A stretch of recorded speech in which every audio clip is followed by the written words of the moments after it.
the class. I'm here for Q&A. I am the exchange manager. So anybody you refer to us, they will be dealing directly with me. I will take your call. I will take their call day and night, all the time. I was in real estate for over 20 years, so I know exactly what you do. And I know the responsiveness that you have for your clients, and I do the same for you and your clients as well. And then Dan will now present the class. Thank you so much. Thank you.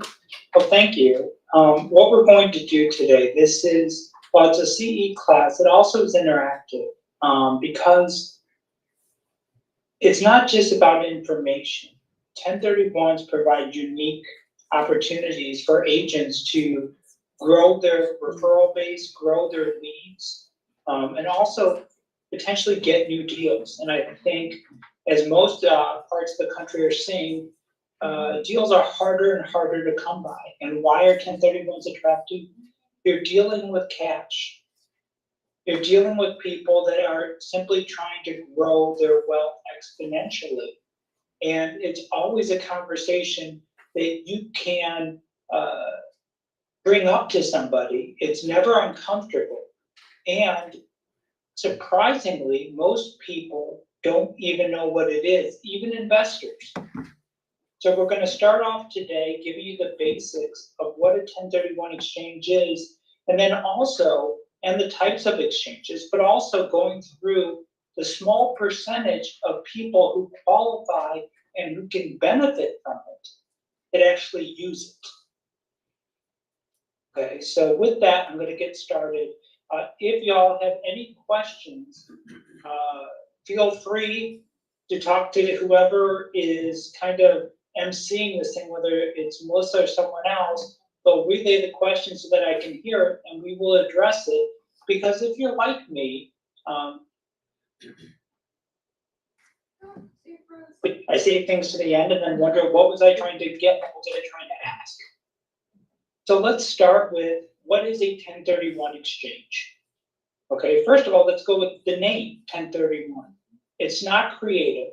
It's not because 1,030 exchanges failed. It's because it's just the code of the IRS. Okay, 1031, as I said, is a code within the IRS guidelines that deal with tax deferment. It enables investors, and we'll get over what type of investors those are, to put off their capital gains and to allow the full amount of their appreciation, their realized gain, to work for them in their next purchase. Okay, but there are specific requirements of what needs to happen to do a 1031 exchange. The first thing is the key principle behind it. Okay, you can use, when I sell a home, it's an investment that I classify as a long-term investment, meaning that it wasn't a fix and flip, it wasn't a property development. I get to reinvest that full amount of money in a like-kind exchange. What is a like-kind exchange? It is any type of real property that I acquire. Okay. So that could be a commercial building, that could be a fourplex, a duplex, it could be, it could actually be farmland. It could be mineral rights of an ownership of land. It could be a short-term rental. So anything that is defined as real property that can be identified. It can also be a fractional interest. So some of you have heard of those things where I can buy a home in Telluride or San Diego or other places, and I only own 10%. As long as I use that money, I reinvest it within the time frame, it qualifies for an exchange. Okay, so what are the primary benefits of doing this? The primary benefits are, on average, most high net worth individuals are taxed at a rate of 20% federally. It doesn't even deal with state. Okay, then if I'm at a high interest rate, I also have what's called an NIIT tax, which is a net investment income tax. That's an extra 3.8%. So if we round up, that is 24%. So for every $100,000 I make, if I don't use a 1031, $24,000 is gone. And for those of you that work with buyers, whether in commercial or residential, how many of them would like to have an extra $24,000 to use for every 100,000? So this seems like a no-brainer, right? Well, the reality is of commercial transactions, and the reason why I'm taking commercial is very few people classify commercial as a primary residence.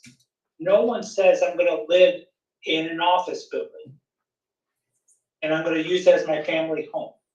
So if you think of this, only 20% use a 1031 exchange, which means they're paying capital gains on every transaction they use. 8 out of 10 people. So I went a bit deeper into this to say, okay, why is that? Does anyone have an idea of why that might be? I don't know. Correct. But we're scared to ask. We never outgrow that elementary school feeling of I don't want to be the person that raises my hand and says, I've heard of this, but what is it? So if you remember at the beginning, I said we're going to talk about how you can leverage this. Do you know on average for people that post to social media, and when I say post, being intentional, doing series on Facebook or TikTok, or you can tell how much I know social media, I don't even know. But the point is, people who do this increase their leads by 5 to 7 a month. On average, that is an extra $40,000 in commission on the low end per year. Because you engage with people. And that engagement enables people who don't know to not have to ask questions. You pick up referral partners, CPAs, financial planners, other people that say, wow, Susie or Bob is an expert in this field. I don't know about you, but if I said to you, I could get you, someone could help me get 5 to 10 leads a month of qualified cash buyers. Do you know anyone that would turn that down?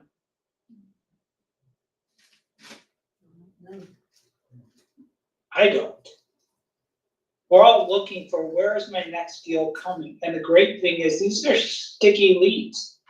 These are not like the Bob home buyer that might not do anything for 10 years. These are people you can consistently talk to about upgrading their investments, who they know, who it will fit, because these are things people like to brag about. You can post online and people do this effectively. I made Bob an extra $60,000. Wouldn't you like that? I made Susie, didn't even know that she could cash flow an extra 16 grand a month. She's doing it now. Wouldn't you like that? You know, it's that fear of missing out to investors. Okay? So what are the advantages of using a 1031 exchange? Okay, one, you get to upgrade your property. It goes back to no different than buying a home. You know, generally people will look to types of upgrades, better rental areas. They will look at better buildings. They can go with the market trends. As we see in commercial or in other areas, trends change.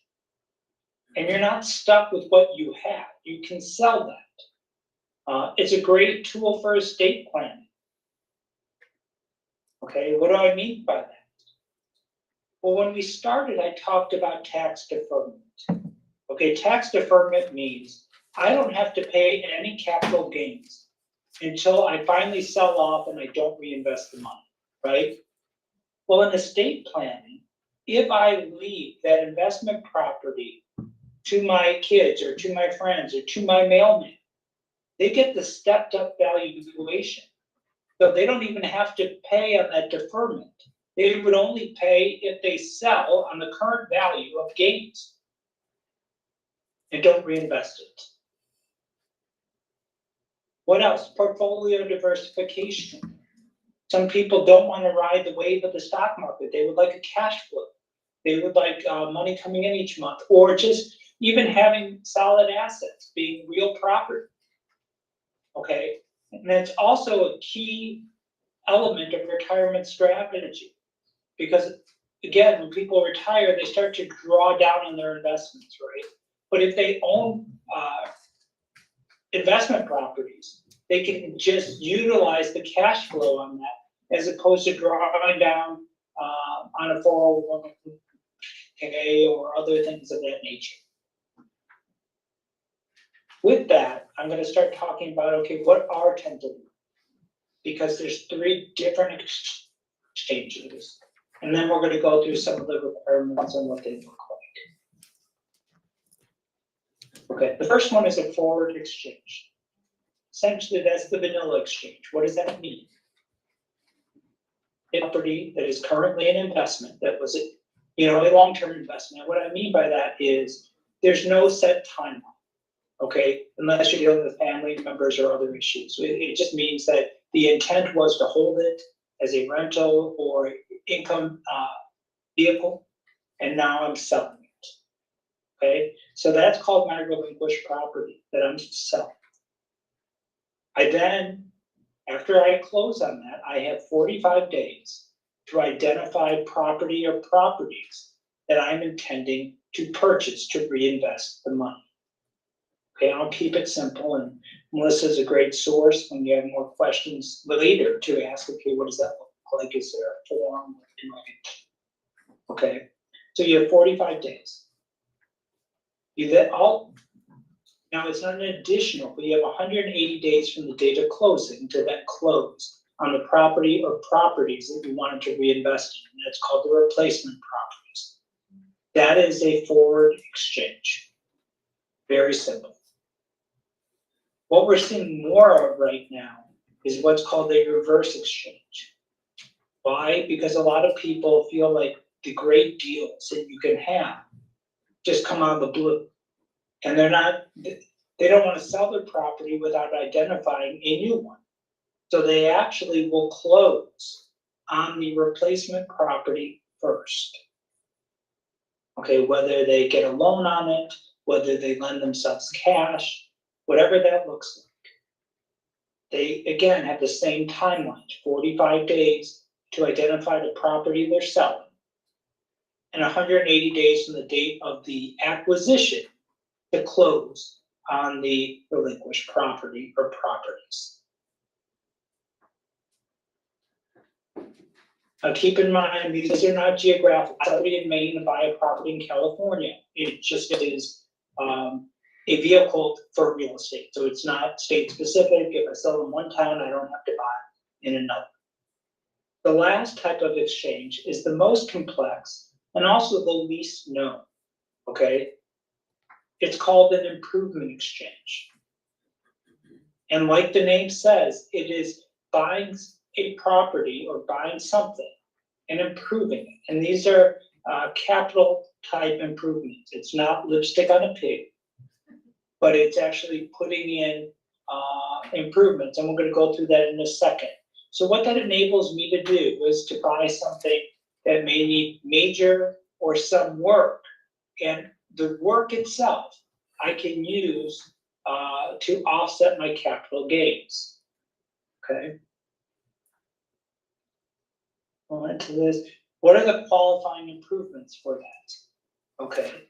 Qualifying improvements, it could be ground up construction, it could be building additions, it could be major roofing, foundation work, HVAC, plumbing, electrical, driveway. You get the idea. So major improvements, but also soft costs, architectural engineering fees, permanent inspection fees, professional services like legal and a CPA, because people like me as an attorney have to be paid, environmental investigations. Okay. What are non-qualified? Things that I can't write off. Personal property, routine maintenance, landscaping, that's, unless it's integral. So if I get a property that's dirt, I can do landscaping. What they're talking about are flowers and shrubs and things of that nature. And when I say that you can't do that, there's a difference between going to your accountant for write-offs and offsetting capital gains. Those are two separate things. So when I'm talking about this now, I'm talking about your proceeds from one sale and investing into another, and what qualifies for that and what doesn't.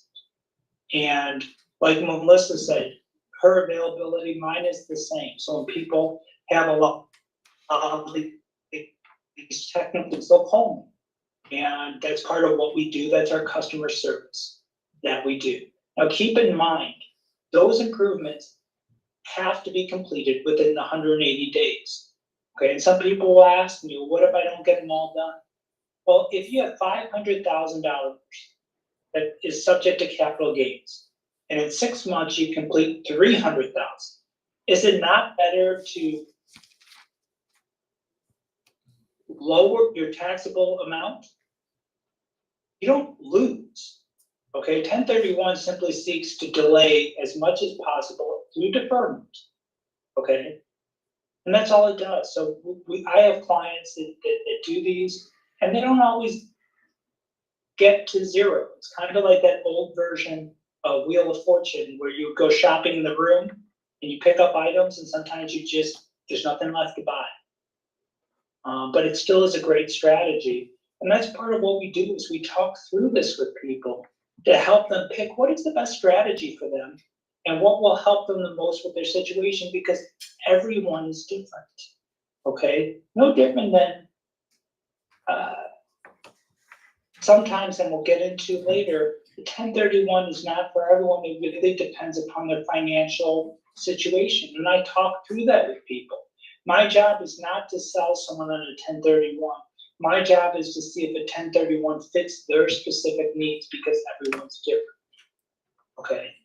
So we talked about not all investors, okay, qualify for a 1031. Who doesn't? Okay. You look at land developers.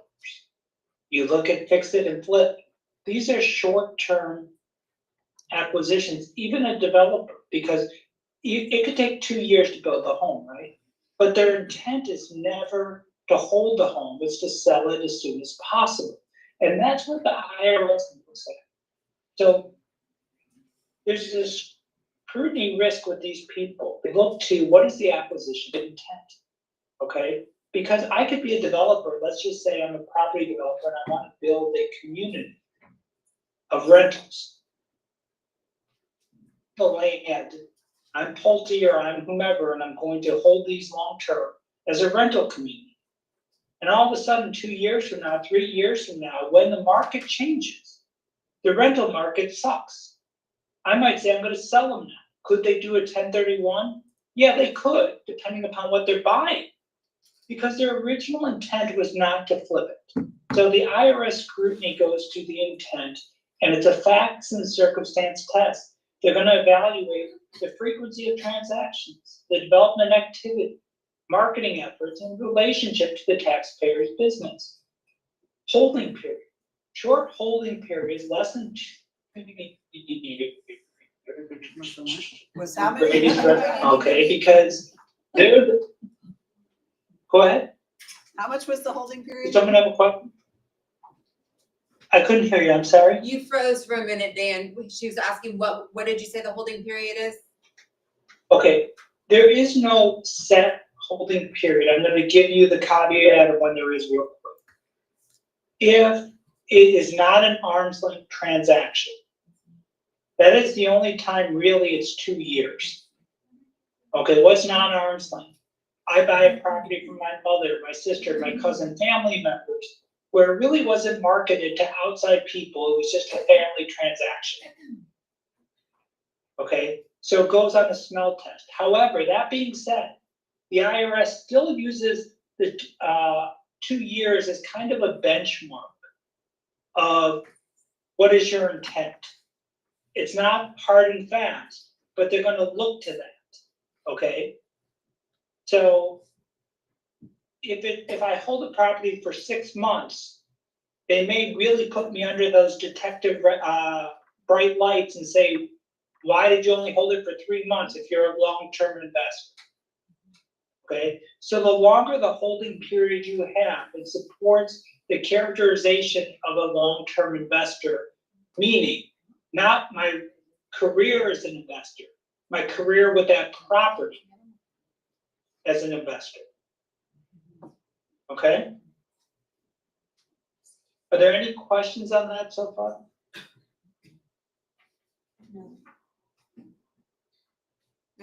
No. Okay. The next type of 1031 is kind of a hybrid. It's a Delaware statutory trust. Okay? Basically, you are investing as a passive investor into a fund that buys and sells commercial assets. There's advantages and disadvantages of that. You are a passive owner, okay, that has a professional manager. The advantage to that is higher quality properties, shopping malls, supermarkets, Class A plus buildings, stuff of that. And what you do is you get cash on cash returns, which are typically 5 to 9% of your investment. You have potential for appreciation when and if they sell. Triple net lease structures. Okay, what are your limitations though on that? It's a liquid. Okay, you have a 5 to 10 year holding pattern. You have no say in what they buy. Management fees come out of your investment, and you have no control over the decisions. So for some people, like an annuity, they say, this is great. I'll just let it ride. I've done my research. I know who this group is. I see what they invest in. For other people, it could be a bit frustrating. A lot of people don't like their money tied up that long. They don't like not having a say. They might think the management fees are too high and they have no vote or say in what's being taken out of their money. So it really depends. It's not a one size fits all. It's a, does this work for me? Okay. We talked about that a 1031 exchange isn't for everyone. Okay, who are some people that it's not good? Well, what if I don't make much money right now and I'm a low tax bracket? Then I might not care and I might not want to delay on paying taxes. If some people, it's no different than Roth and traditional IRAs. Some people want to pay their taxes now, some people want to pay it later. Do I have liquidity needs? Okay, I might need some cash right now. So 1031 wouldn't make sense. The property is ineligible. You know, what could that be? Well, I talked to somebody that wanted to do a vacation home, and they were going to rent it some and not rent it some. And when I really pressed into them, between them wanting to rent it some for themselves, for family members, they were going to use the property for too long out of the year to qualify. Okay, what is that? Okay, it is 14 days or 10% of the overall rental period. So if I rent it out to a fair market value for the whole year, 10% of that time of the, let's call it, I rent it out for 280 days of the year. That means I can use it myself for 28 days. So it just really depends what your desire is. But you also can segregate things out. So if I buy a home and I rent a room, and that room is always for rent, like Airbnb, but I use the rest of the house for myself, we can section off the room and the percentage, so a portion of it could be a 1031. And that's why it's kind of important who you use and why. Because while everyone can do vanilla, you know, just straight 1031s, we get some exotic questions of does this qualify, does it not? And a lot of times people will just say yes or no based upon easy answers, as opposed to digging into what does that look like. Okay? So those are some of the basics of a 1031, and I'm going to get into some more of the intricacies unless we have some questions. Yes, go ahead. So I want to hear a little bit more about the investor investing in a larger project as a passive investor, and then when the project is sold, you get your money back, right? Can you use it? I kind of heard that you can use it as exchange one exchange, but I also heard some other people saying that no, you can't do that because you're investing in you're not really. You don't really own the project, you're not really selling the project, you're actually getting money back from your investment. So I'm not sure how that works. Depends on what kind of investment it was. Was it like a DST where you're owning a fractional interest in that property? It's like a apartment building, so we have a lot of investors who invest in apartment buildings, and this has come up many times. Like when they sell the property, they dissolve the corporation, and then each investor gets their money back. And a lot of them, they want to reinvest into other properties or other projects, but they don't know whether they can use extensive exchange. We asked that question before, the answer was no. But from what I heard just now, it sounds like there might be a way to do it. Like, so I Dan? want to clarify. Dan, can you hear her? Okay, so there's a couple different ways. So if you're talking about like a drop and swap, where they dissolve the partnership, okay? It depends how it's structured on the way out, okay? So if I own, use my name, Dan Barbakoff LP, and the sole asset is a commercial building with 3 partners, okay? What needs to happen to reinvest the money? Let's say 2 partners don't want to reinvest and 1 does, right? The 1 partner will hold on to, they will not dissolve the LP. They keep the LP going, but the partners drop out. So we would amend the partnership agreement to essentially have that 1 partner, or he may add someone, or we'll change the formation or the name or the structure of it, keep the taxpayer identification number, which is key to being able to reinvest it. Those other 2 partners will get taxed because they just want to be done. But the 1 partner who wants to keep going then can reinvest and not be taxed. Does that address your question? Really, because the investor themselves, if they are not part of the bigger corporation, they're just part of the investment group.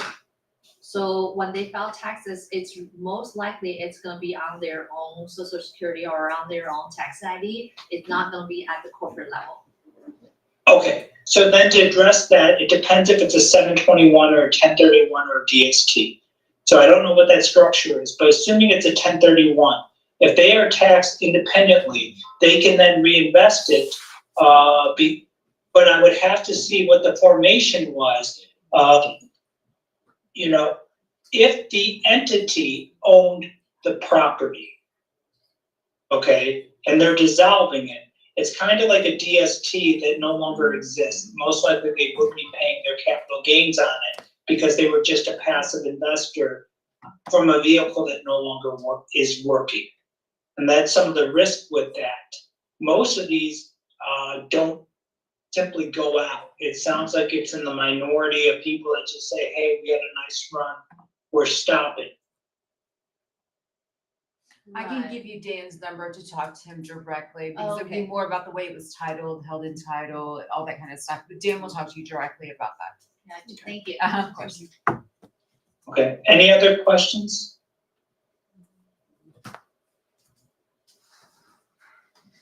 Okay. So as I said, the 2 largest types of exchanges we're seeing right now are actually not the forward. They are reverse exchanges and they are improvement exchanges. And this really gets into being an expert in those areas, which we can help you gain the knowledge necessary to do so. Because a lot of people, think about it with a home buyer. If a home buyer sees a home and they go, this is a beautiful home, I really want this, but their home isn't listed because they don't want to sell unless they find something, And now they're left scrambling for cash. Okay? That's what we call the reverse exchange.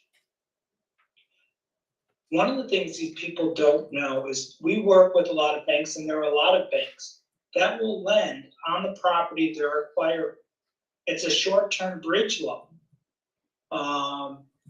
And think about it, why would a lender not lend? Because that property is free and clear.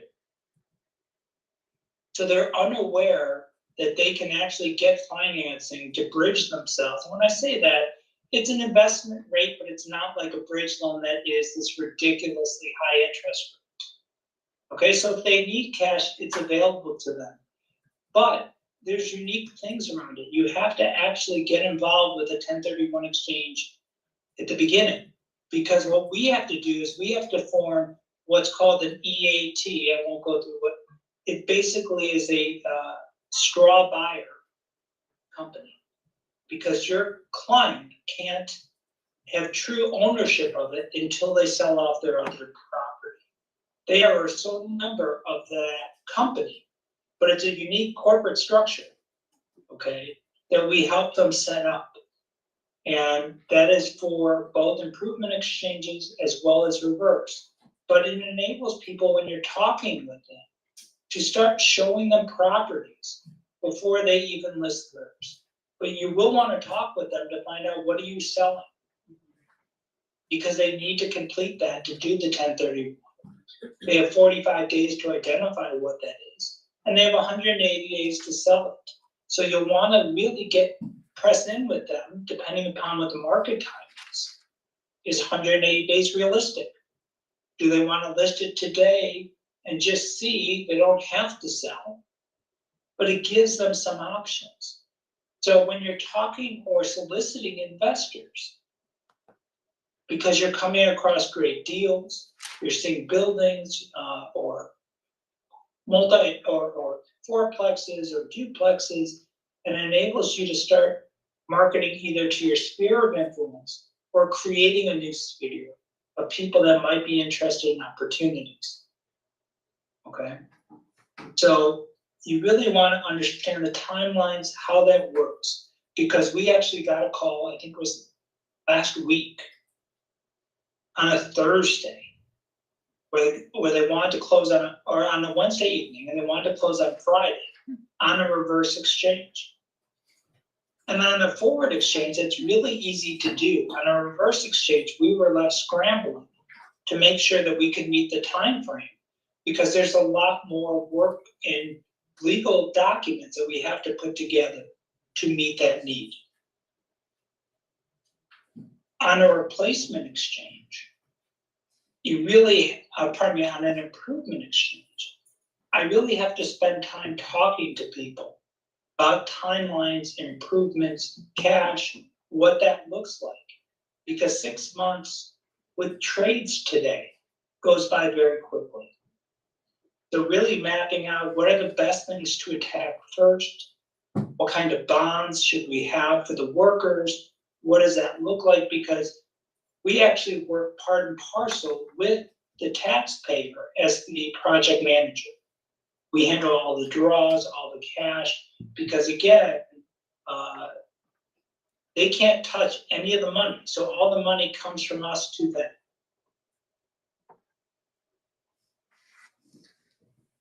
So that's where planning really comes into play. And those are those two exchanges, but understand they're highly nuanced, but in a market that is slowing down with an unsure economy, these are the best times to get in and figure out, what does that look like? Because there's great opportunities. You're getting better deals on certain buildings, certain properties. It enables you to scout and work. And as I said in the beginning, social media is really the key to developing this. And I work with people to kind of map out what that looks like. How do I have a call to action? What does that call to action look like? What kind of series can I put together each week to develop my story, my plan, the best ways you can do it are real life stories, and that's what we go through.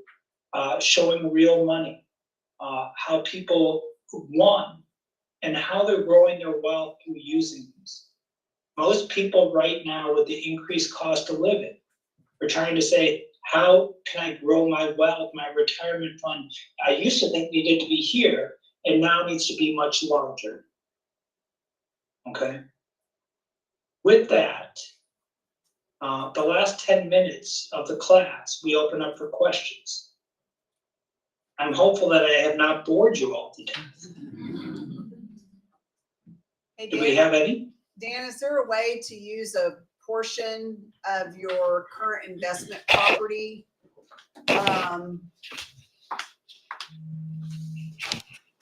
Equity in a 1031 exchange? So you're in essence kind of forfeiting that percent of ownership toward a 1031 exchange? I know that's a crazy question, but. No, it's not, but think about, you can't because you have to relinquish. Okay. And so relinquishing it is not to a lender. Right. Okay, which is like cashing out. Mhm. Okay. I could sell a percentage of the property to somebody. Okay. And use that in a 1031 exchange. Okay. But I couldn't just take the money out of it. But you touched on a question that actually most people don't know about. So I'm gonna hit that real quick. Most people are used to, okay, if I sell a property for $600,000 that I bought for $400,000, I have $200,000 in gains and I have to reinvest that or I'm gonna be taxed, right? There's also a thing called mortgage boot. And that is one of the #1 ways that people get hit with capital gains that they don't know. If when I sell the property, the payoff, let's say is $300,000. If I don't put a new loan on my acquisition property for $300,000, I will get taxed. Or if I put it for less than that amount, I'll get taxed by the difference. It's called mortgage boot. So it's not just what cash I get, it's whether or not there was a loan, and do I replace that loan on a new property? That was for investment property, not your primary residence, correct? Correct, we're only dealing with investments for 1031, Right. that's it. Okay. Primary residence Right. cannot be used in a 1031. Right. I get. No, I know. I was just 70% talking about Yeah. the tax he was talking about Yeah. had nothing to do with your primary residence. Correct. So what if somebody was selling an investment property, looking at a new investment property? It does have a mortgage, so their mortgage on the new property has to be equal to what the old property is. What if they want to also do improvements? So hold on, it depends. So you said on the property that they're selling, does that have a mortgage? It does. Okay, so yes, they have to replace the mortgage, just the payoff amount. But it Okay. doesn't have to be Now- replaced with debt. You don't have to. But they have to replace the debt. Now, they can use that debt for whatever. So if the debt on the new property is $200,000, they can use that for improvements. They just, if you think about it, they have to cover two things. They have to cover their debt and they have to cover their gain. Whether they do that in improvements, whether they do it just on a higher acquisition price, it's completely up to them.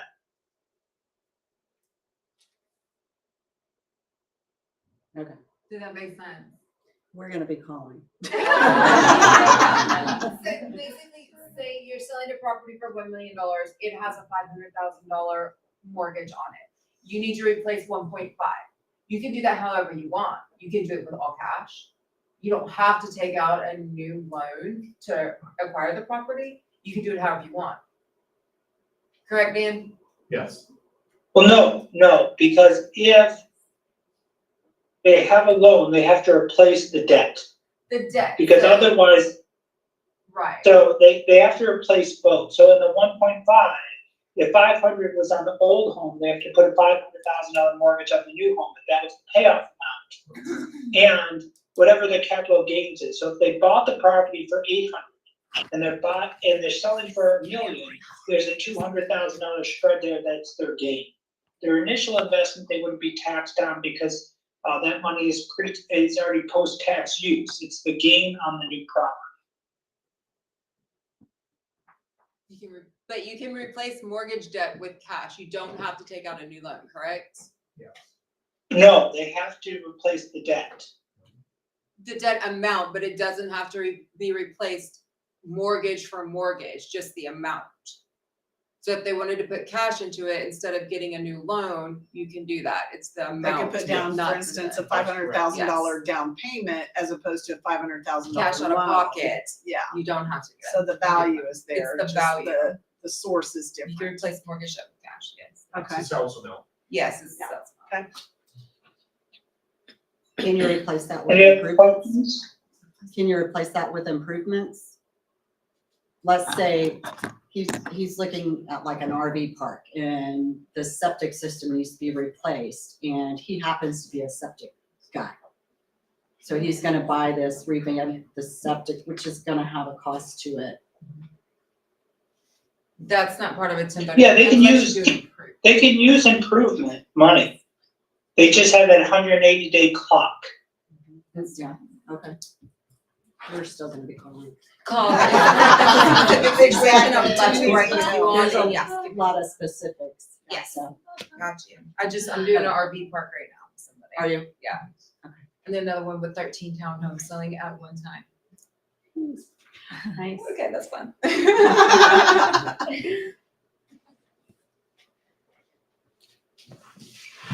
Any other questions for Dan? Yeah, I do have one. So he's talking about put 1031 into a trust. How's that works? Like, is there any timeline also, and then how's it exactly working? Can you hear me? Dan, can you hear?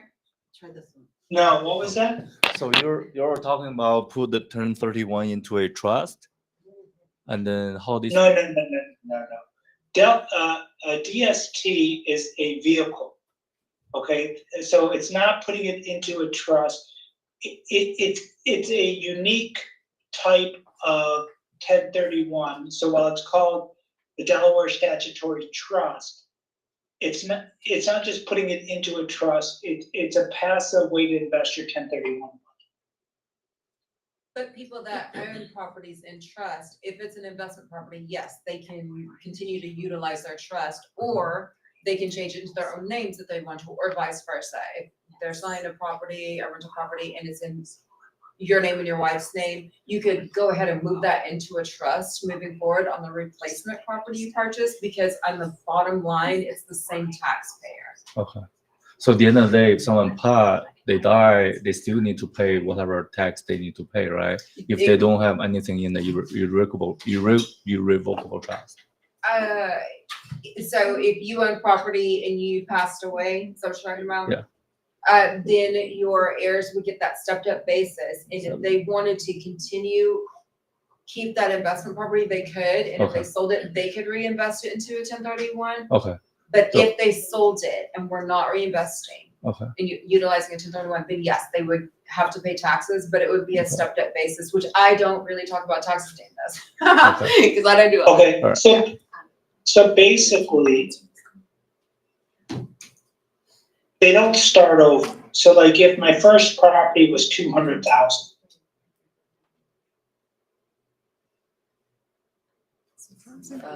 and my new property is $1 million, I would get taxed if I didn't die on whatever, going from 200,000 to the sales price on the last property. Does that make sense?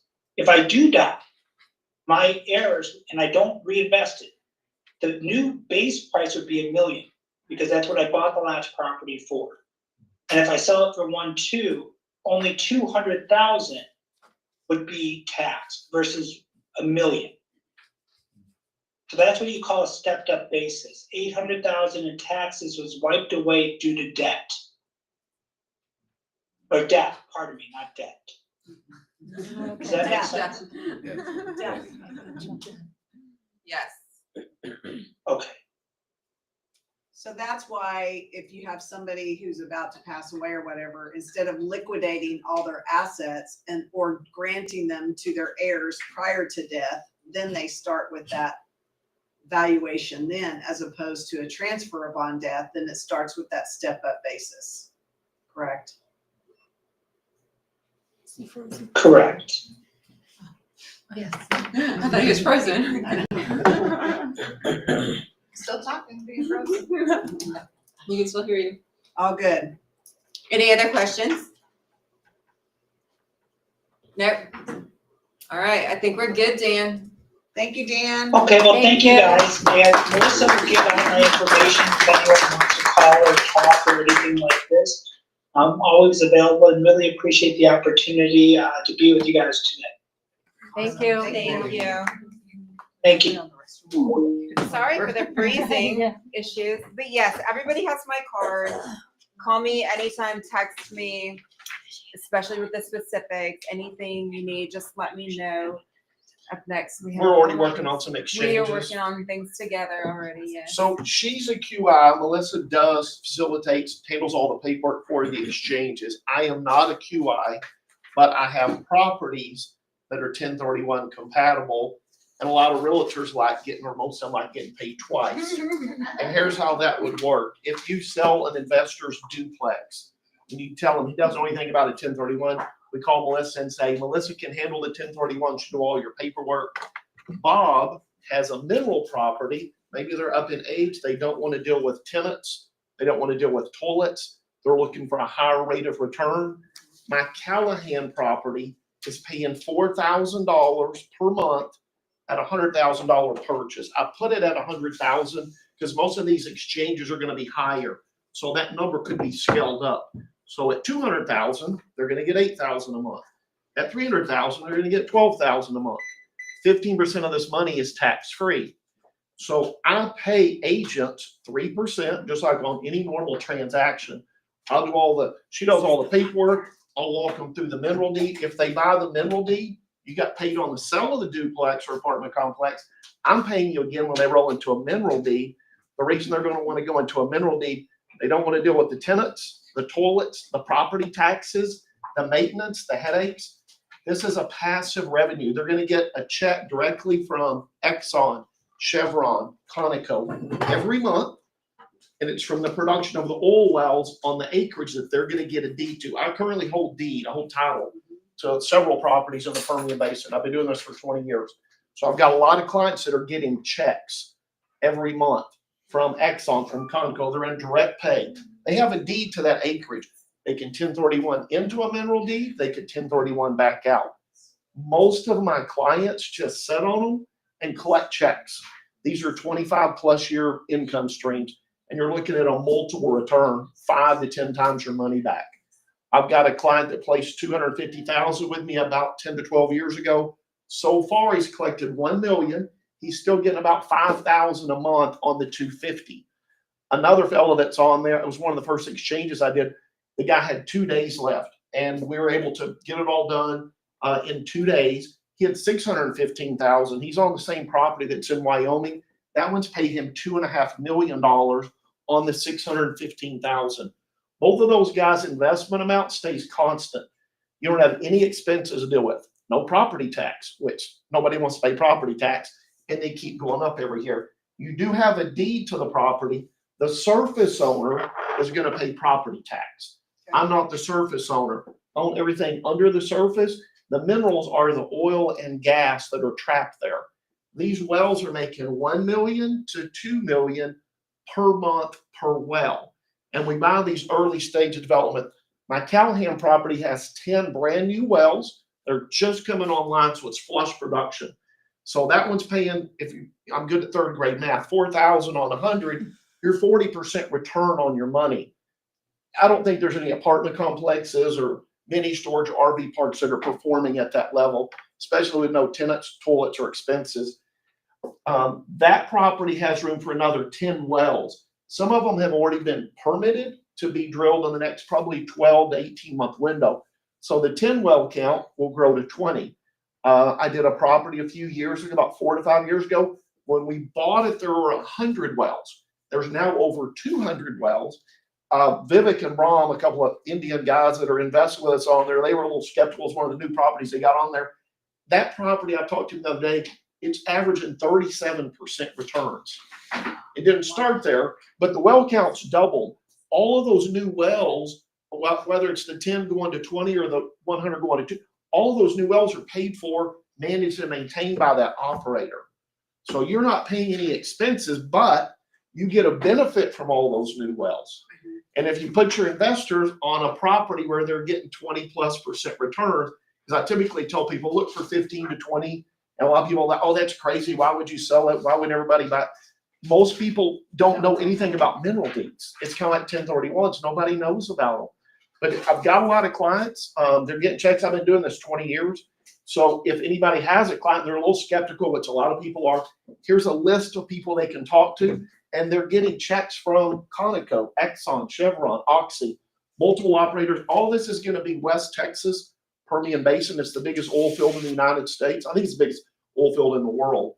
So if you put your clients on there, then they're going to really appreciate that and refer you more business. That's how we've grown our business. It's how you could grow your business, because a lot of the guys I'm dealing with are in their 70s or 80s, and the 5% yield just doesn't really excite them. They're like, I don't have 20 years for this 5% return to pay out. I'll be dead.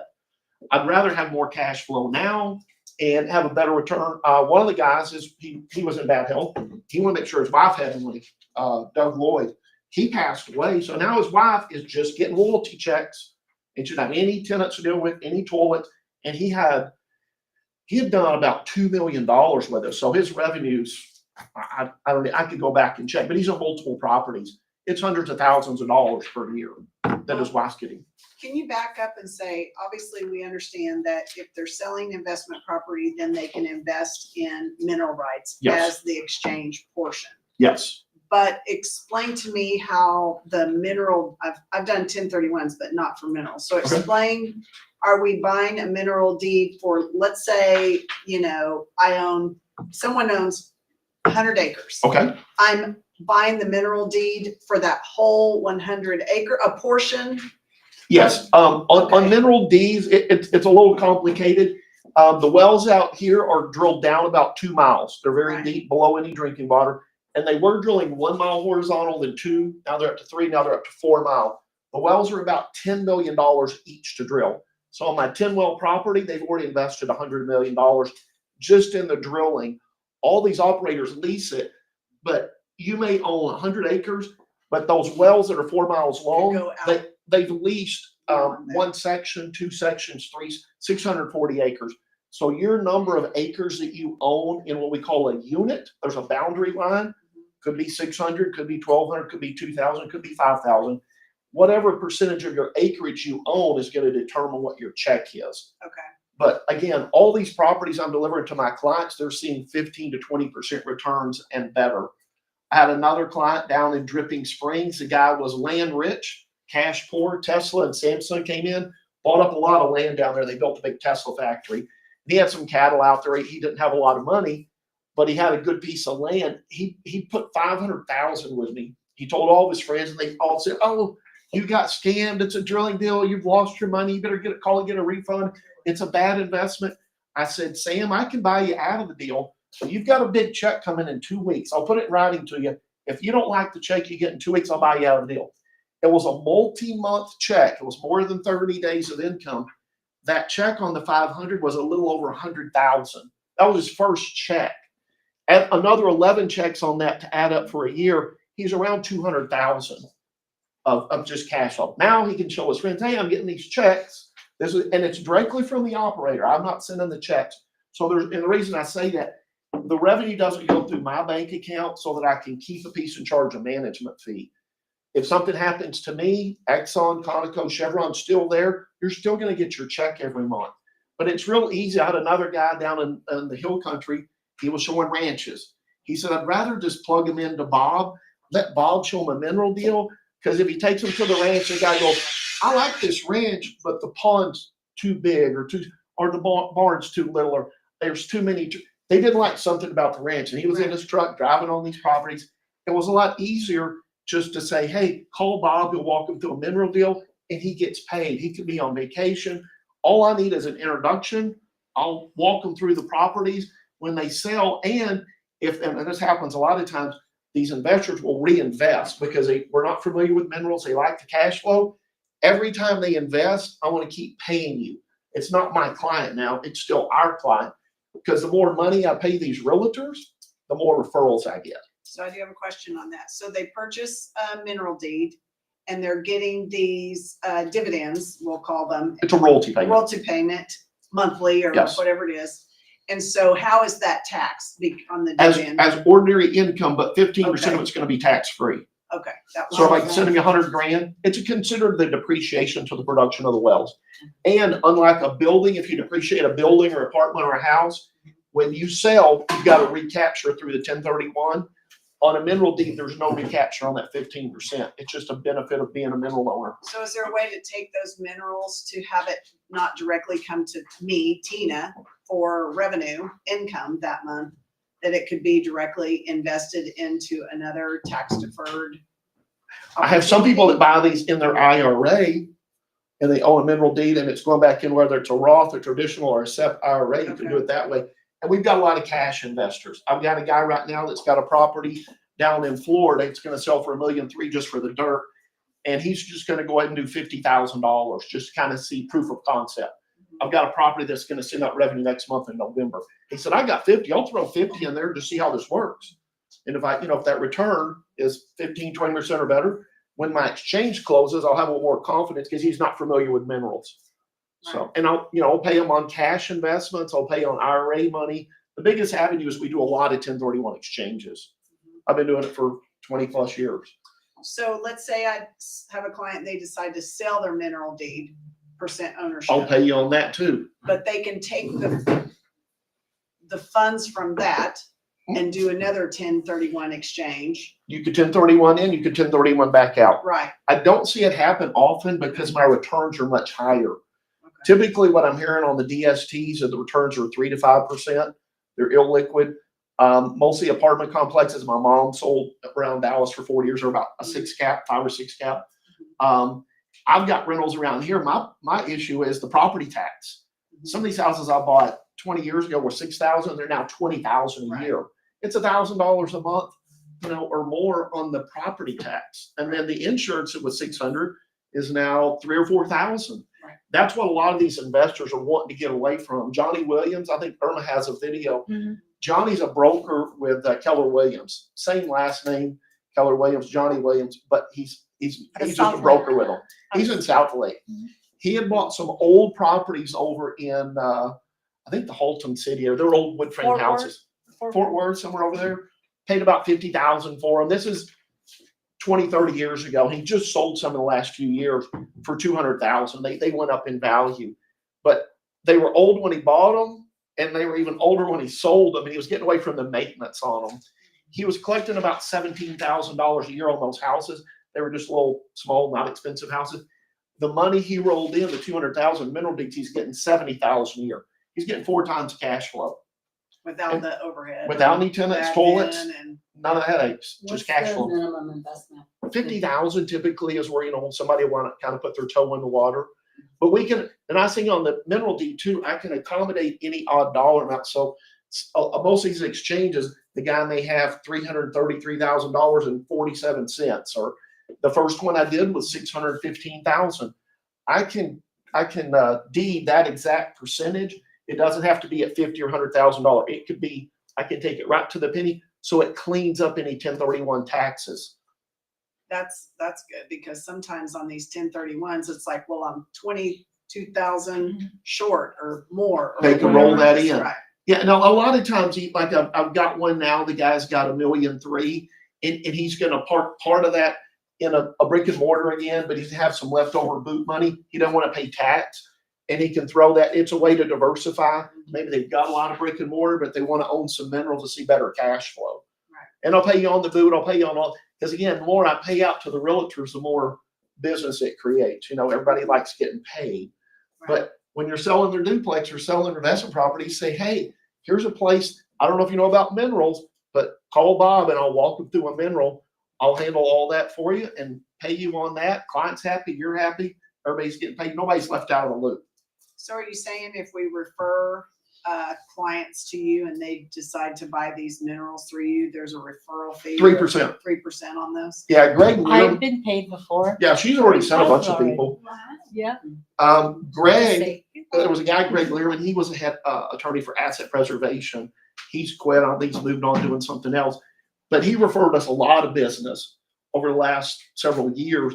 In about a 4 to 5 year window, we paid him over $1 million at 3% referrals. And that was just extra money above what they were paying them as a job. So it's just referral money. Do you have comments? I didn't. This is the office number right here, right? I think so. Is it the 469? 999. Oh, that's Tommy's. That's Tommy's Oh, okay. number. Thank you. So we can certainly come in. Sure, yes, no, happy to do. I know how to personally. Thank you. That's got my cell number. I'm available all the time because a lot of these 1031 exchanges are time sensitive. You know, the guys are under the gun to get their exchanges done. And so, you know, if I've it's a been more Saturday, Sunday, successful Monday, referring Tuesday, him clients we're available. than my all actual the time. business. I It just was gotta just say that to questions. you guys. Some of these clients do. Good are luck. saying, hey, It's better my to Let's talk to this person. I'm not saying, hey, this, my but I'm uncle like, has some land and he's wanting to sell. I have a full-time landman, sorry. And he can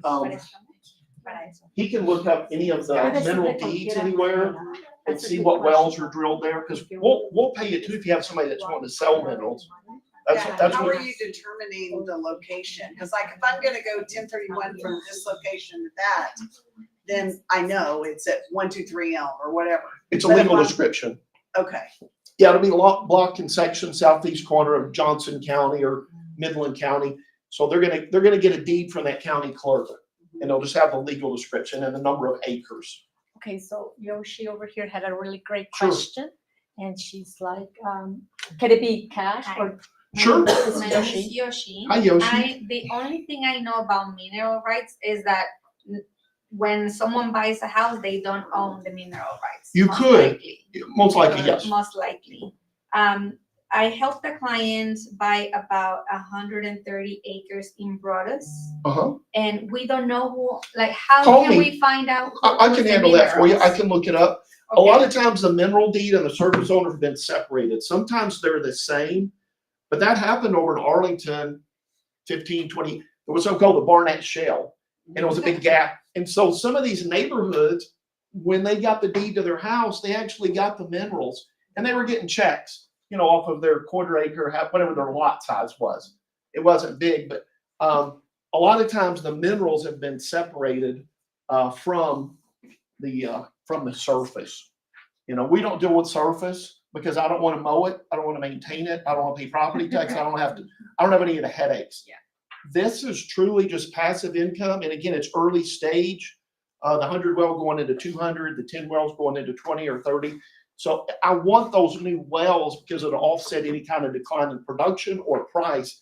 As my well count doubles or triples, the value will go up too. You'll have that appreciation factor. And for example, to buy or to invest, does it have to be cash or it can be financed as well? It depends on your bank. If you have a banker, just like buying a house, it's going to depend on your credit. Okay. There's banks that loan on minerals. Yes. Okay. That would just be depending on who your relationship. My understanding of this model is to buy the land, however, the land has some kind of lease It to is. the, I guess, the oil company. Yes. So when you buy the land and when you get the money, you're saying the money is coming from the Oil wells that are oil pumping. well companies. So do you also have to kind of sign the lease individually with the oil company? Yes, the land's been leased by Exxon, Chevron, Conoco previously. So all the lease terms are already in place. That all stays intact. Typically, the split is 75% of that gross revenue is going to go to Exxon or Conoco, whoever the operator. 25% of the gross revenue, it's important, gross, not net. Before any expenses come out, the mineral owner's first in line to get paid. So the property's making $1 million a month and you get $250, you're getting 25% of that. Rather than saying, well, my electricity cost was $100,000 and my pumper charged me $50,000 and now that $1 million is shrunk down to $600,000. No, you're pulling from gross revenue, not net revenue. It's a bigger piece of the pie. You want it that way. But I mean, Exxon's taking the lion's share. You want them to have, otherwise they're gonna have a vested interest. Why would they go drill if they're paying the mineral owner and they're not making money? They're the experts. They drill the wells, manage, maintain, and you just sit back and collect checks, or your investors do. How, so when, I'm sorry. so when you buy the property, how do you know the lease is already there or not, or how much you're getting? The lease is already in place, all those terms. I can show you the lease. I have a copy of the lease on all the properties. Already have that, yes. And also, if you remember on your 1 to 4 family contract under paragraph 4, that if you have a seller who has a known lease in place, right, then they have to state whether it's a residential lease, a fixture lease, or a natural resource lease. So that could be, and I'll just state it how it's saying on here, oil, gas, mineral, geothermal, water, wind, or other natural resource lease. So if the seller has any portion of that they currently know that they own and a lease is in place, then they have to disclose that to the new buyer. So if it's Exxon or whoever it is, right? And they can't establish a new lease. Let's say Shelley sells me this property and then behind my back, she goes and establishes a lease with somebody that, or you know what I mean? Like she can't go and. Yeah, it can't be changed secretively after. keep- And you don't want to. You don't want, these leases are all, again, there's a term called HBP, held by production. The Wolfcamp and the Spraberry are the two main formations. In those, there's an upper, lower, and a middle. There's about 10 different stacked, like a stack of pancakes. There's not just oil at 5,000 foot or 10,000. There's oil at different intervals where it's trapped. That operator's going to drill down to the deepest, produce all that oil, put a bridge plug, block that off, move up hole, and work his way towards the surface. Because if they started at the surface, you would have to put cement to block that. But if you block off that lowest zone, the only way that oil can do is go back up the wellbore back to the surface. And they'll come back and re-stimulate or refrac, rework these wells. About every 5 or 6, 7 years, they're going to come back in and do some work, and it'll boost the production back up on these wells. What we've been seeing out here, because we bought over 300 tracts, every 3 to 4 years, the operators are coming back and drilling a new round of wells. So the way these leases work, they're held by production, HBP. They'll come drill 5 wells. Those 5 wells may hold 2,000 acres. There may be room for another 20 or 30 wells to be drilled, but those first 5 are holding all of that 2,000 acreage. And over time, they're going to come back and drill it, because these operators lease thousands, tens of thousands of acres. They don't have enough manpower and equipment to go drill all those wells in 6 months or a year. But over time, and I want it that way, I want that 10 well online, kicking me good, strong cash flow, 20% returns or better. In year 3 or 4, they're drilling another 20, 3 or 4, they're drilling more and more wells on that acreage. Because my mineral deed is not for that well, it's for the area. Yeah, yes, you're gonna have, they don't have to drill the well right on top of your 10 acres. As long as you're in the boundary line, they can never drill a well on yours, but you're gonna get a check because you're one of the mineral owners in that, what we call a unit. Right. Yep. I'm sorry. It sounds like an amazing investment. What are the risks involved in it? The big variable is gonna be the price of oil and gas moves up and down. That, and again, that's why I buy 10 wells that are growing to 20 or 30. I can't control the price of oil and gas. Neither can Exxon. But if you see a big dip in pricing, oil drops to $20 a barrel, all the operators choke their wells back and they slow the drilling schedules down. The price of oil comes back up and then they jump back in and start drilling again. It's always had peaks and valleys, kind of like the stock market, kind of like the real estate market. Sometimes there's a hot market. Right now, I think things are cooling a little bit in the real estate world. I think if the interest rates would drop, I think that would help. Like I said, I've got some rentals here, and what I'm going to do with my rentals, I'm doing equity loans. I can pull that dead equity. House I bought 20 years ago for $200,000 is now renting for $5,700 a month. It's appraised at $1 million. It's paid for, so I've got a lot of equity. I can do an equity loan. I'm going to keep the renter, keep the $5,700 a month. Equity loan is going to go into a mineral deed, so I'll have a mineral deed income and the rental income on that one house. It'll be more than your interest Sorry. How long would you say, like, let's say I buy this year, to keep that property or that investment? How long I do would you just say that keep- it will I would- stay? I would keep it. current wells are gonna be easily 25 years. There's wells in the Permian that have been online for 100 years. So these are not 2 years or 5 years or 10. This is 20 plus years of income. I just got a check the other day on a property that we've had. It goes to my mom. I bought it and she's older. And so we were getting 500 or 600 a month. They drilled a lot of new wells and she had signed, we'll get a division order. A division order is a document you get from the operator saying, hey, I've drilled new wells on your property. Where do you want me to send this money to? Most of the clients set up as an ACH. It's an automatic deposit. Just goes right into your bank account, but they'll also send you a run statement of how much oil was produced, gas on each individual. It's very detailed. So the check came in the other day. Mom said, hey, we got one for 43,000. It was getting 500 a month. So it was a big chunk. I was, well, that was a good surprise. It's a property I've been sitting on a while. I was getting checks, but not 43,000 a month, but that's nice. So when they did. They drilled new wells. Oh. New wells boosted that revenue. So there'll be another big check coming on the first. So happy. And how Yeah. is the selling, like, let's say I buy and then I no longer want it, how Preferably you is the call selling me. process? Preferably, there's no fees to enter. There's no origination fee, closing, there's no fees. To So- buy. to or buy. sell? Or to sell. Most of my clients have been doing this again for 20 years, just sit on them because they like collecting that cash flow. Right. I mean, that's why people are buying real estate. You're gonna go buy a house or you're gonna buy raw land and have an RV park maybe. Because you want a monthly revenue stream. Everybody needs cash flow. And what is the process from, let's say, I tell you I have a client, he wants to buy now, the process from like closing or, Very quick. I can close in a day.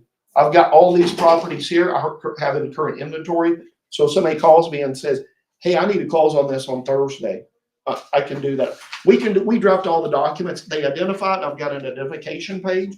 They send that to the QI, Melissa. She puts that in as one of their properties they've identified. And then they have the money they fund to us. I just had a guy that sold a ranch up in Decatur and he just put $1 million. His mom's on a property called the Frank Units, one we sold maybe a year ago. She was getting, I think, 2,000 a month, and it's about to go to 4. They just drilled 9 new wells on her property. So he sold this ranch. I think the owner financed to him for 300,000 or 400,000. It just sold for 4.9 million. He took 2 million out in cash, Cody, and I said, Cody, that's going to cost you 500,000. There's no way around paying that 500. But him and his wife wanted to have a lump of cash, 2 million, just sitting in case of an emergency or something. I don't know, but I said, you should have left it in the exchange, and because they were going to go buy another ranch. They had 310 acres. They sold 70 a while back ago, and they just sold the other 240. But he sold it for 5 million. He had bought it for like 300. I've got a lady right now. She's got a very beautiful ranch. She hit a home run. She had bought a property down in Dripping Springs 30 years ago, been a while, for about $100,000. It was 92 acres. I think it was 115 grand. It just sold for 7.5 million. So she put 500, 500, and 500. She put $1.5 million with us. So she's getting checks on 3 different properties. She's on the Frank unit. So she's about to get a big boost. One of those about to double in revenue for her. She's now wanting to sell her ranch because her husband or boyfriend, I think it was a living boyfriend. She's an older elderly lady. He had passed. And so she don't want to be on that 100 acres. So she's a motivated seller. If any of you guys know anybody looking for a nice ranch, and then Arma's got information on that one. And I've got a guy that did police cars. He did all the sirens and horns and lights. He had the business for, I think, 30 years, sold it. He's got a commercial property in Van Alstine. Van Alstine and the other in Gunther. And he's motivated because I talked to him and he said, hey man, I had my business, I had good cash flow.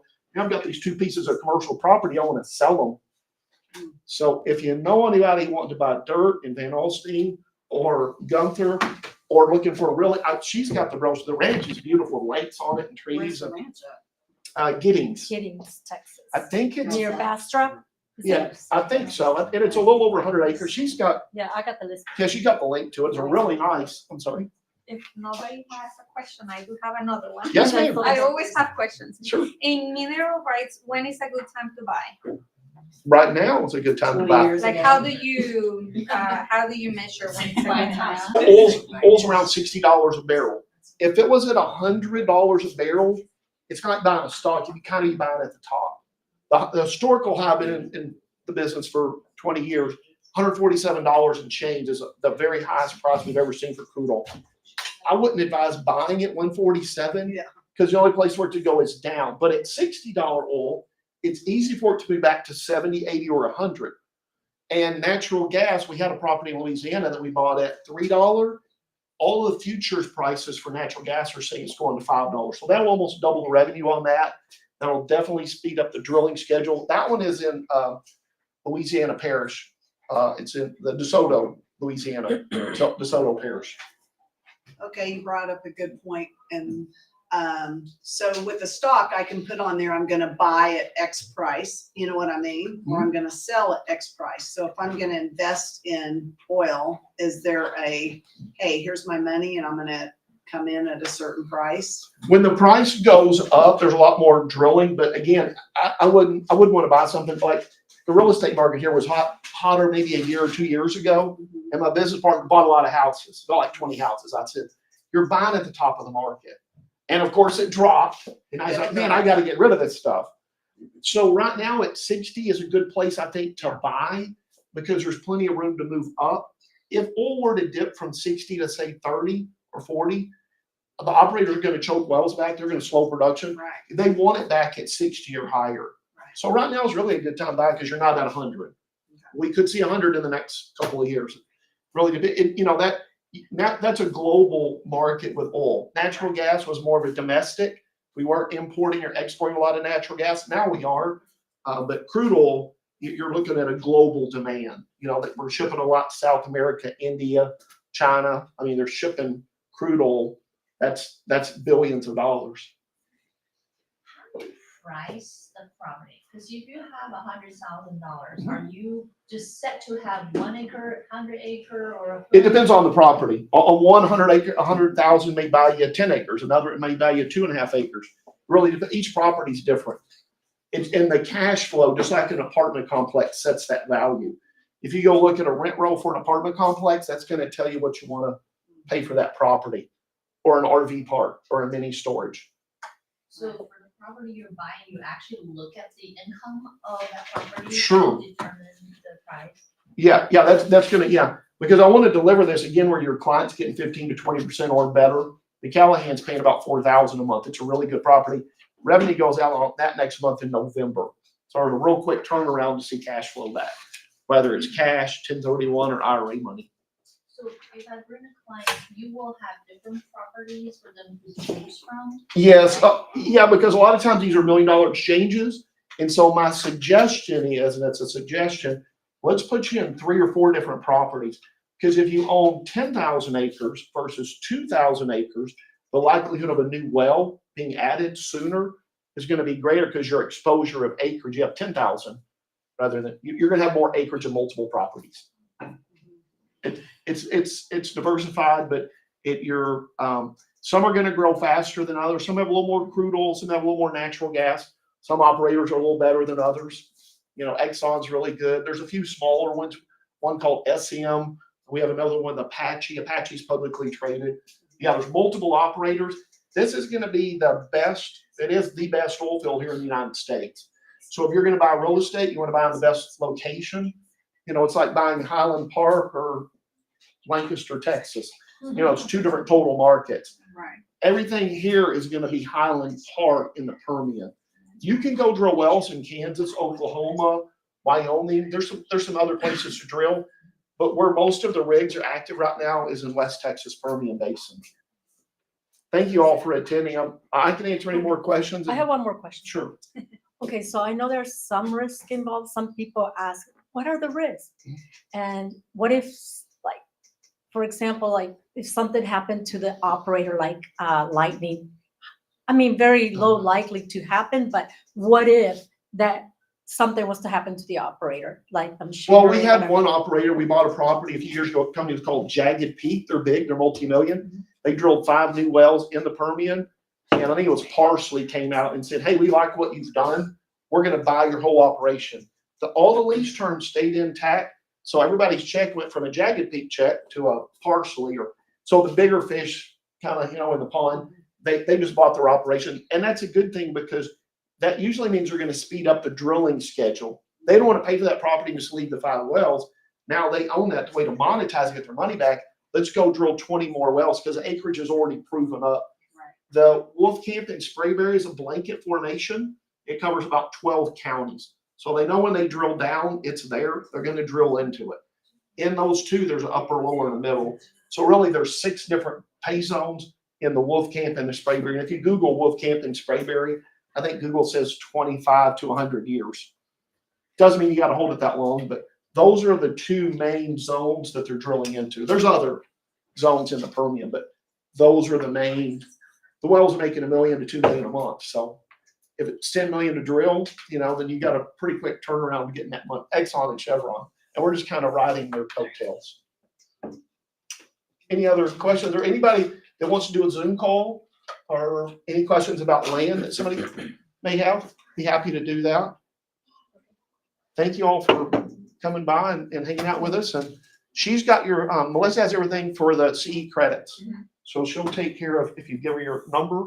And also please stick around because lunch will be here shortly. Very at shortly. 12:30, like, or sooner. Yes, Stick he's around. almost back. He's bringing lunch. Uber. And Uber Eats. he'll be able to introduce himself as well. He's with Cambridge. It's Norberto Diaz. He's with Cambridge Insurance, which is a sister company of ours. FNX 1031 is owned by Capital Title, the same company Capital Title is owned by, Shattuck Companies. And so he's with the sister company as well, Cambridge Perfect. Insurance. And I will tell you just from personal experience, because I just did a cash out refi on my home. He saved me $1,500 a year. And I've been with my insurance guy for 25 years. I love my insurance guy. And I was like, Scott, I just got a quote. And he's like, I can't do it. And I'm like, okay, you can keep on us. I'm going over here from my home now. You So need to share he's that, a yeah. great contact Yeah. for that, for your clients too. But he should be back very shortly with lunch. And then you guys are gonna wanna stick around. So at lunch, at 1 o'clock, we have Jeff Street coming in, and just a promo on that. He's gonna share with us a new approach for mastering multiple income streams and revenue for your post-closing revenue opportunities. So he's gonna go into more details. I don't wanna spoil his thunder, but trust me, you're gonna wanna invest that 30 minutes here at 1 o'clock to hear what Jeff has to say, to add value, whether you're in lending, minerals, 1031, realtor, whatever, okay? So you need a potty break or make a call, and then we're gonna have lunch and our class at 1. Nobody go anywhere. It'll be worth your time. See,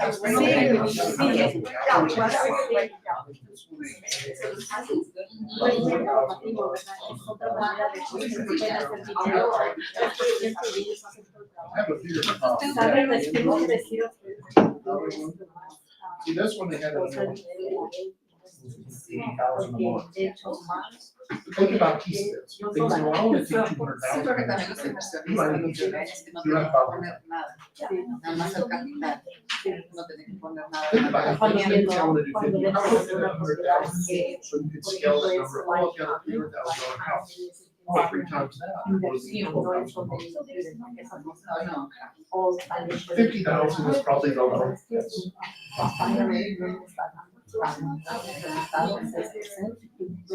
Yeah, November checks are going up next month on that, so wait.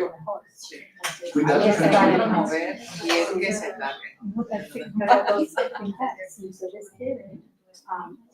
yeah, if they want to sell it, they could sell it. It's like buying a house. You can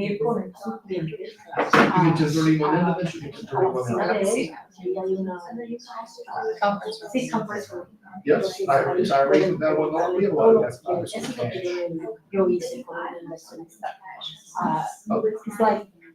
Take You can them do by the both. hand, Yeah. take them over there, make the appointment. Let him work his Don't magic. even treat the lunch, whatever. And just have Yes, give me a call. Herman knows, Herman has my contact. CC. The 2 of, yes. Oh,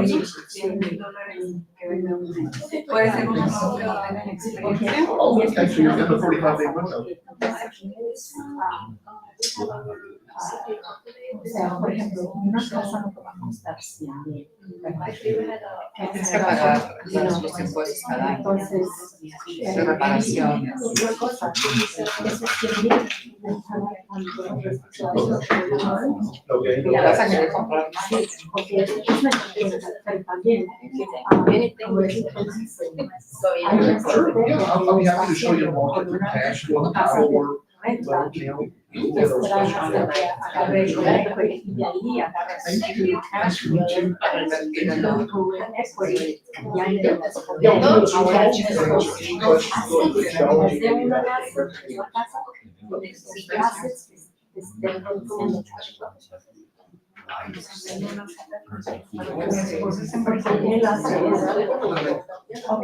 Son dos maneras de obtener dinero. Como su mamá, me acuerdo cuando me llegó la noticia de que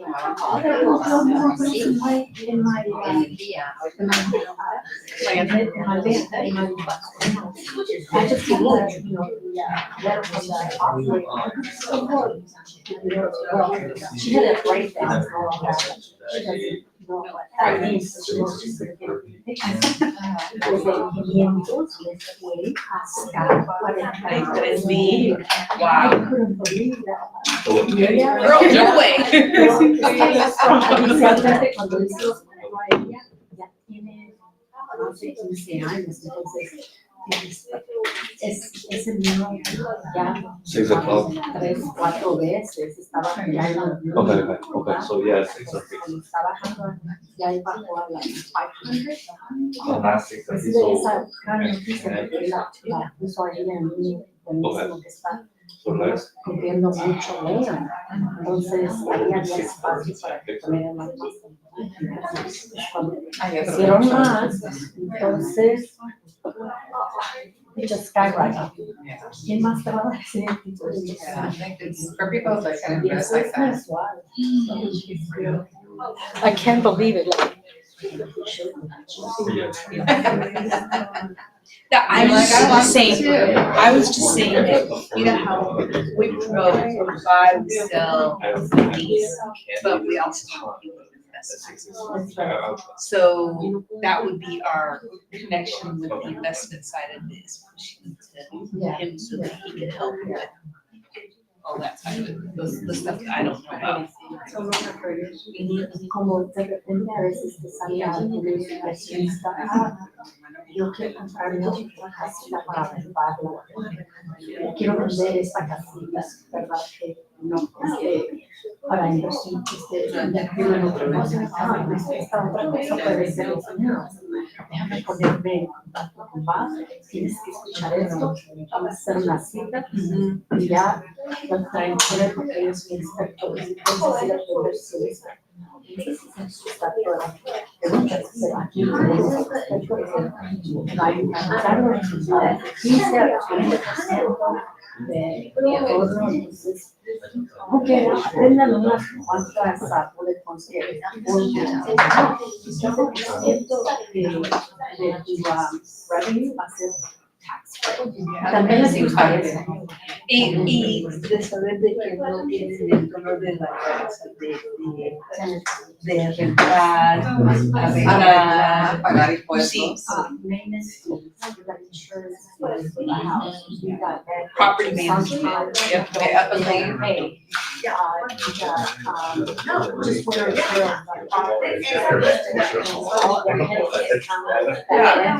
Having to get the constable out there. That's what he always says in his speech. You don't have the Headaches. tenants, and no headaches of tenants, no toilets, none of that stuff. So you just get that passive income, monthly cash flow. That's good. Y él está bien, nomás es hablarle y hacer unas citas así, queremos una consulta. So welcome. He's super flexible. Where's his office? That's north of, Forest Lane on 75. OBJ freeway. ¿Saben dónde está el Merit Tower? Merit Tower, just north of the Medical City Hospital. Oh, okay, okay. just north of there in the tall class. Right. Well, you have his number, Yes. que dice, ajá. Thank Ya you. tienes algo- ya tienes alguien en mente? Buenas personas. Oh, yeah. We got two prospective people Good, here. yeah, you can come out of the office, we can do Zoom call, whatever's easy. Yeah. Cause sometimes the clients are in New York or California, we can just do a Zoom call like this and answer any questions. What I did is I set up an appointment and I brought my investor. I just took her to his office and she had Work your magic. a lot of questions. A lot of questions that I couldn't answer, but the expert can answer them. Sure. And so if sometimes like, if they'll get him and his partner, Mike. Yeah, we've got a geologist too, if somebody wants to get into like the geology of the underground, the formation and all that. There's literally thousands of these wells, like if you're looking at a house, you want to pull up comps, the comparables. Right. So we can look at a 1-year-old well, compare it to a 2-year or 5 years. And so that way you know kind of a decline curve of how long those wells are gonna produce. And also there's a landman. Bill Dalton, he does all the deed Yeah. transfers. So there's no closing costs, origination, there's no fees. We transfer the deed. And then it's recorded to the county clerk, so they're gonna get a deed from the clerk.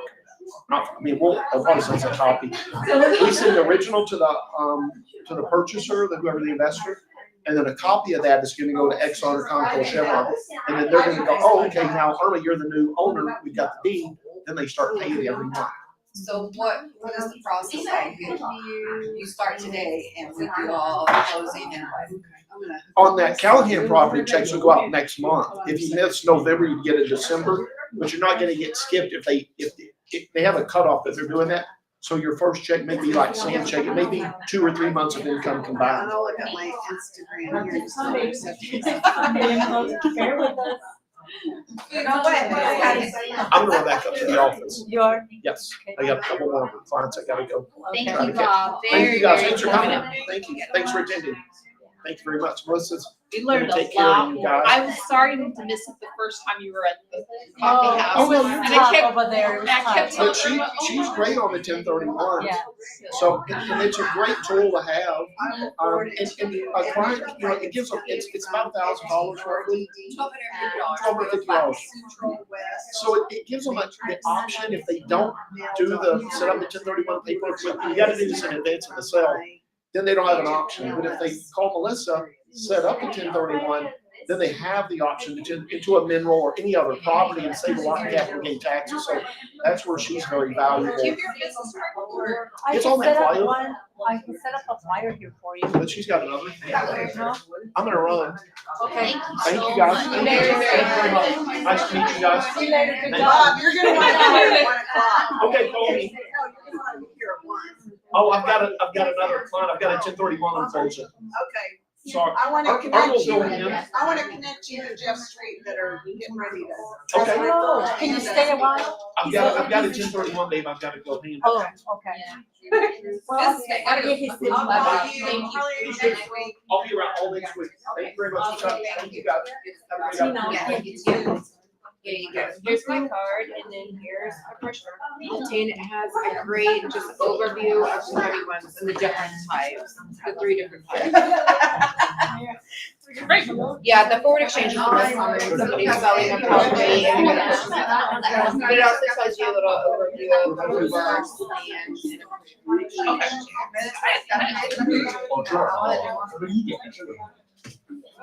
That property happens to be one of my listings. Some good takeaways, right? Oh, yeah. Beautiful one, Siri. Super cute. I like views. In the backyard. We're like sponges right now, your kitchen all is, but because of the people that are coming up so far, that's my friend. The neighborhood it is in is located in Yes. Shady Shores. Right direction here. I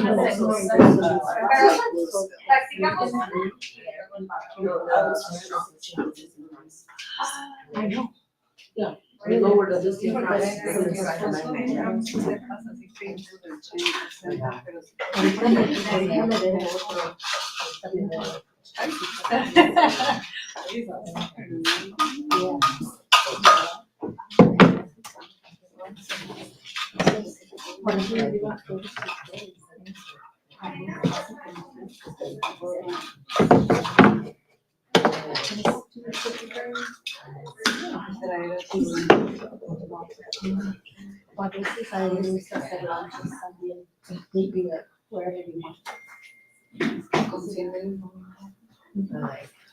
I have a real estate mastermind I go to that first that's fine. I can make it for that. All right, sorry. Oh, no, it's okay. I didn't know you were. So after I draft everything, I send it to the landlord review. After landlord review, I send it to the tenant. Well, I'm gonna connect them for two different things. I need Bob to hear what Jeff is presenting, and I want Jeff to hear what Bob. Yeah. So, cause they can both help each other. That's the easier way. That's fine, You yeah. know, so that way it's better. So what's the afternoon for them? That wasn't promoted in our. I know, because I had actually set that up for today for 12:30, not knowing that Teresa already had Something else. something coming. Uh-huh. And so then she sent out the flyer and I'm like, oh man, because we have SurePath here. Yeah, and I was like, oh, I want them to hear this, and they're already here on Wednesday, so I'm like, oh, well, everybody's always done at noon, we're gonna have it at noon, and then I found out these people were coming, so we're like, just gonna have Jeff come at 1, he'll be done by 1:30, and then everybody can leave, instead of saying, can you guys come back tomorrow? Right. You know, it's. I think we should just make it habit that for us on Wednesdays, we start our day here and we spend like the whole day here. Because do the power sessions happen every single week? See, that's probably. There's always the presentation is gonna be shared at 10, and then we're gonna have some type of class or something to add value to you guys in your business, like, you know, you might not run across a whole lot of 1031, but now that you know what it is and what the opportunity, your ear will be more peaked to that. You'll know it's a tool in your toolbox that you can offer that you didn't even know could be at your disposal, right? So. Cause I think That's why last we wanted Wednesday, to what do was it. last Oh, Wednesday? yeah. Last Okay. Wednesday It was was the roof. the roof. For the ocean. Yeah, we did the same thing. We showed up early and we stayed here all day long. And it really depends on that person's schedule as well, so. Because usually we'll have lunch and then you guys, once you finish the, you know, the power hour, whatever class or continuing ed or us collaboration or whatever is, then you can use that to go call your leads or help you develop, you know, your service or whatever. Connect with other Agents. No, that's really. that have been in the industry. That's. That's what I was telling her, it's like my brain is like a sponge, I wanna take it all in and learn as much as possible. And that's what helps with this Right. meeting here. Well, and I would rather have one long day, let's Yeah, say this here, part, sure. than I'm here on Tuesday, here on Wednesday, here on Thursday, because then the drive time, because I live an hour away. Yeah. So just the drive time. And plus we be considerate of other people's businesses, you know what I mean? It's like you don't wanna take from, you know, what you have going on tomorrow, or, you know, or the next day. Yeah. But So I mean, we're rolling We're here, here, so that's me, yeah, just Yeah. piggyback off that and make it. make a full day of it. Well, so basically what that is then, if you guys have any client that you know has an investment property and they're thinking about selling it, that's when you need to say, hey, have you ever considered a 1031 exchange? Because just like they were saying, most people don't even know that's at their disposal. Right. I mean, they really don't know. They just think, oh, I sell it and then what do I do with this money? Or I'm gonna, or they know they wanna reinvest the money, but they just lost the tax benefits of that sale because they didn't. You can't They weren't sell it aware. and then say, I wanna do a 1031. Like you absolutely have to, before you sell it, contact someone like AXN and say, okay, I'm gonna have a 1031 exchange on 123 Elm. And this is what we're gonna do, and then once you start that timeline, you have 45 days to say, these are the other 3 options that I might buy.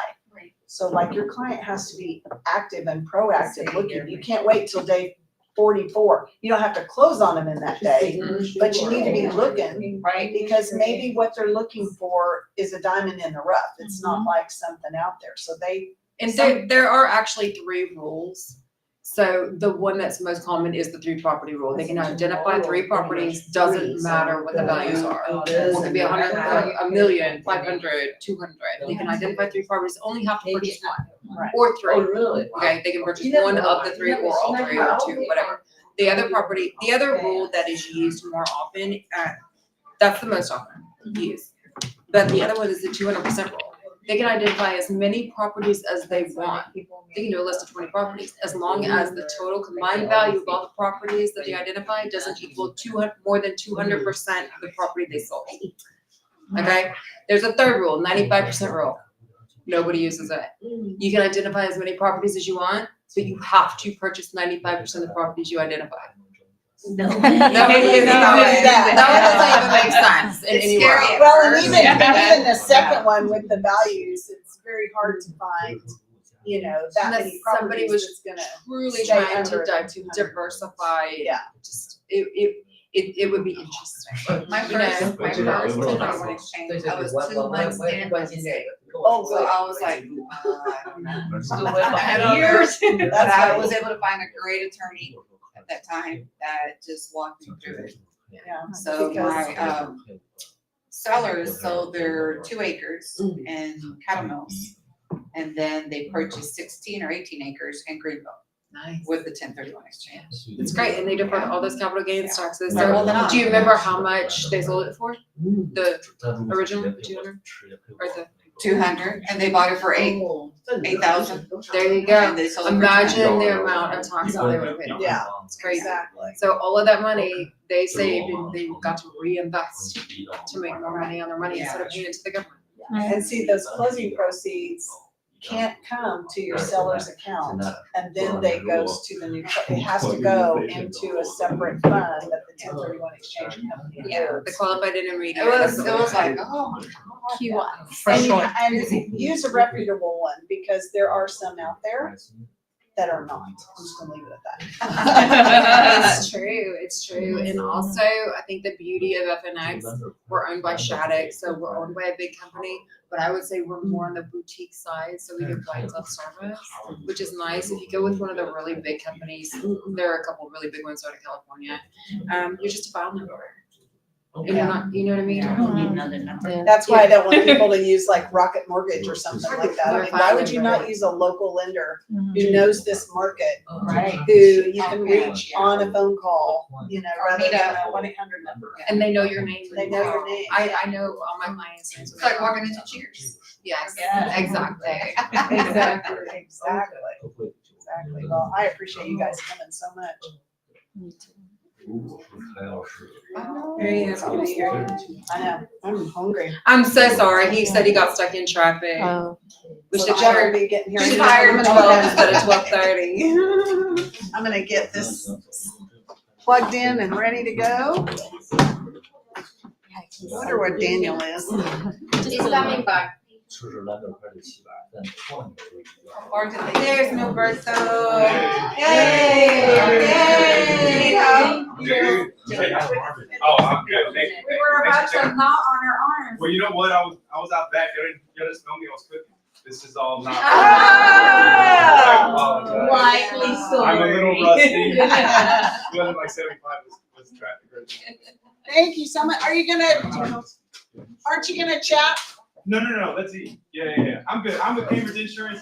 She's my awesome friend and partner. Follow her because I follow her. I know, but we're gonna promote you a little while You're you're here. very kind. Thank you. No.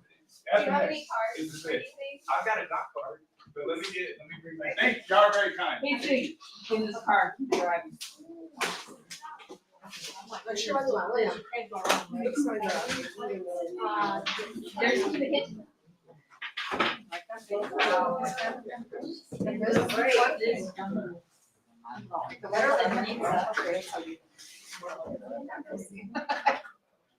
Ya gané mi lección, voy a traer un café yo.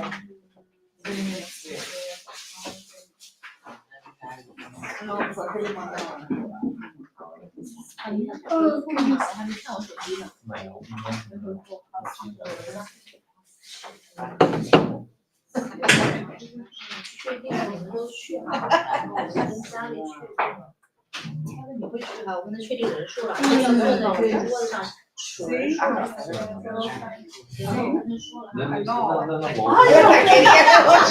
La Macarena. La Macarena.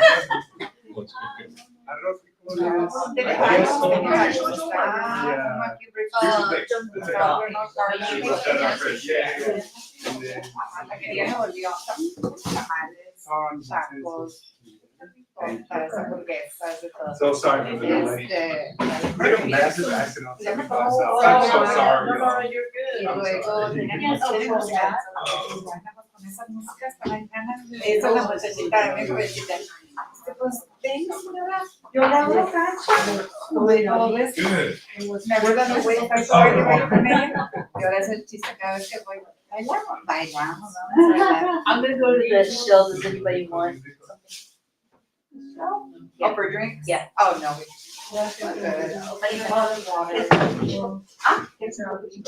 Yes. No, tú vas a estar, voy a.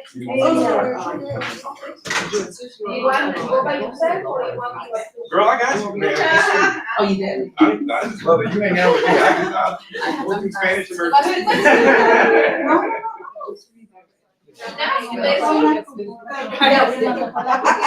This morning, 9 o'clock, I was on a conference call with some salary.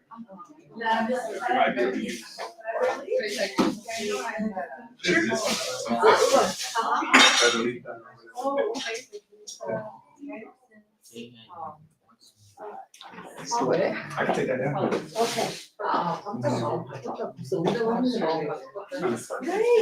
Okay, begin. Third thing you I think that's top. Huh? I love that top. It's Thank so you. pretty. Love it. I just got it. And my friend and I, we went to Shadow City. Since 8:30, and after like an hour or so, we get so bored. My kind of ladies. I love shopping too.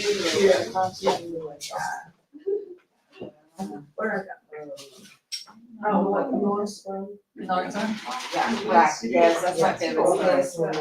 Yeah. They have a good, They have a good selection, but you know, each, like the one in Frisco has, I think it has a better selection than the one here in West Plano. So there's one in West Plano, half of, Alright. Preston. Yeah. We don't go there very often, but we can go to the first one. The Frisco one. Oh. So we just go to that. Yeah, yeah, I like An hour that. and you. Let's go. Let's go. Y'all start making faces, you guys. Okay. Aprovecha, aprovecha. Yeah, I like something too. Good. Yeah. Just a little bit, right? They got it, they can play it and hang over. Come on, let's see that. I'm going to, I'm gonna get this presentation somehow. Corn or flour? You need to. And one? 엄마한테 혹시 그건 정확하면 엄마한테 정확하게 엄마 앞에서. Okay, so that one's on. Ah, yay, Jesus. Thank you so much for having me. I Of course, appreciate it. of I have course. to head to Austin. I have Oh, a bummer. meeting in Austin tomorrow. Yeah, this I was really hoping you guys were gonna be able to be here for this for a few more minutes. Just crazy, ridiculous schedule. And while I was sitting here talking, there was a client called 3 times. How you doing? I didn't have a play because they're a new client, and I seen the email come through. I've tried calling Melissa. Chips is off. Or chips sitting in. I know.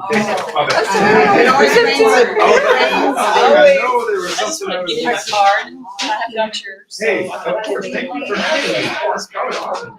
Oh, thank you. Any questions you have, any clients you have, you can call me, ask questions, you can refer them to my company, I'll answer questions. Okay. Just remember, anytime the client you know is on the property, you're adding so much value to them. So have you thought about the difference? Happy to be here, man. A lot of just people that own 1 or 2, they don't know about dividend exchanges. The people that are really benefiting from it are these big commercial guys that are horrible. So, you know, but it's made for all of us.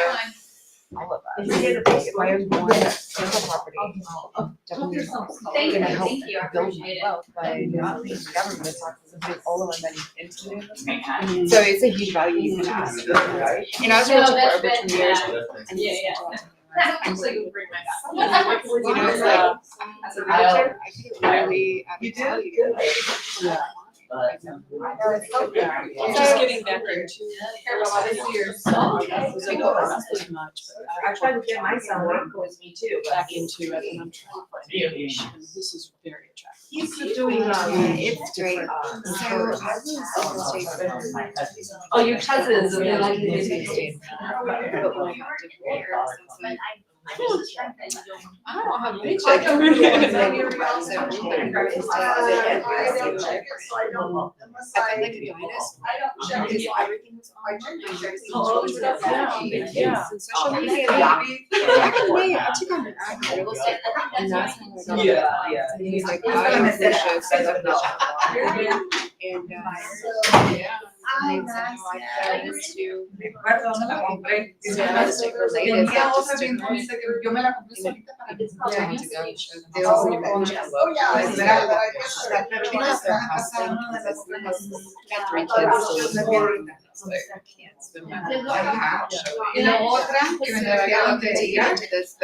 that is something, you know, I know what it's like.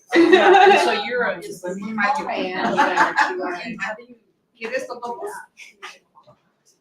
You know what, the funny thing is, there's not a whole lot of regulations. So it's really fun. And next, they're only talking about the same thing that over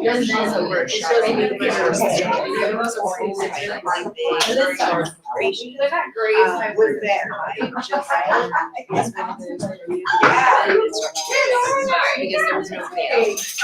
It looked like a lady. Actually, Yes, ma'am. and they had nobody in there. Like, real estate expensive. I'll just make sure.